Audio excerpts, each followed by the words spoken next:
लोकसभा निवडणुकीसाठी महायुतीमधून शिर्डी आणि सोलापूर या दोन जागा मिळाव्यात. दोन जागा निवडून आल्यास रिपब्लिकन पार्टी ऑफ इंडियाला मान्यता मिळेल. या जागा मिळण्यासाठी आमचा आग्रह असून यासाठी देवेंद्र फडणवीस देखील प्रयत्न करीत आहेत. परंतु महायुतीमधून दोन जागा न मिळाल्यास आम्ही पुढील भूमिका स्पष्ट करणार आहे. भाजपला आता काही नवे मित्र मिळाले आहेत, त्यामुळे भाजपाने जुने मित्र विसरू नये. जनतेचा पाठिंबा कसा मिळवायचा हे राहुल गांधी यांच्यापेक्षा नरेंद्र मोदी यांना जास्त माहिती आहे. सोनिया गांधी यांनी राहुल गांधी यांना यापूर्वीच पंतप्रधान बनवायला हवं होतं. आता लवकर काँग्रेसला सत्ता मिळेल असे वाटत नाही, त्यामुळे राहुल गांधी पंतप्रधान होतील असे वाटत नाही. मुंबईत भारत जोडो यात्रेचा समारोप झाला, परंतु काँग्रेसचा खरा समारोप 4 जून रोजी होणार आहे. उत्तर प्रदेशमध्ये काँग्रेसची एकही जागा निवडून येईल असे वाटत नाही. तसेच जोपर्यंत जनतेचा पाठिंबा आहे तोपर्यंत महायुती सत्तेत राहील. जनतेचा पाठिंबा नसल्यास आम्ही विरोधामध्ये देखील काम करू. भाजपचे खासदार अनंतकुमार हेगडे हे वारंवार दलित विरोधी भूमिका मांडत आहेत.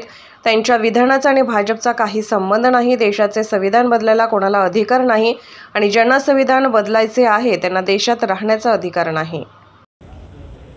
महायुती महाराष्ट्रामध्ये देश पातळीवर नॅशनल डेमोक्रेटिक अलायन्स NDA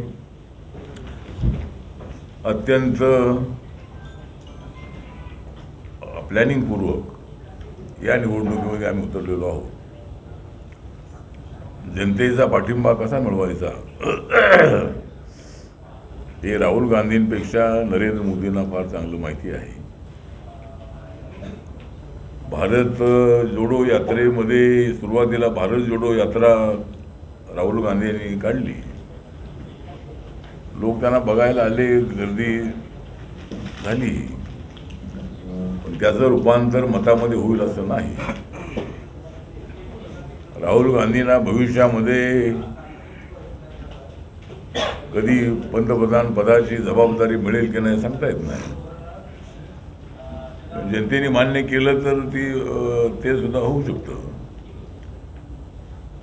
पण ज्या वेळेला मनमोहन सिंगांच्या काळामध्येच सोनिया गांधी यांनी एकदा तरी राहुल गांधींना प्रधानमंत्री बनवायला पाहिजे होतं. मी ज्या वेळेला काँग्रेससोबत होतो त्यावेळेला मी सुद्धा असा प्रस्ताव ठेवला होता. पण आता वेळ निघून गेलेली आहे.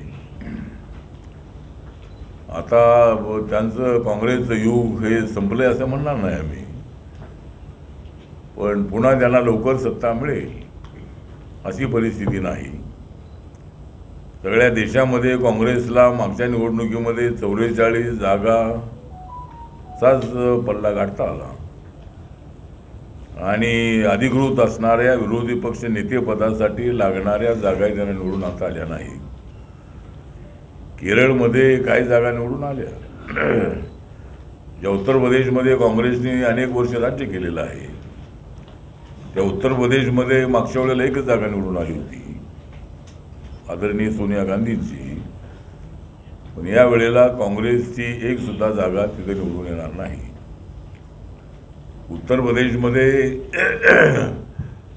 आपल्याला माहीत आहे की 2014मध्ये BJPच्या 71 जागा आणि 2 जागा अपना दलाच्या, म्हणजे अपना दल NDA मधला अलायन्स पार्टनर आहे,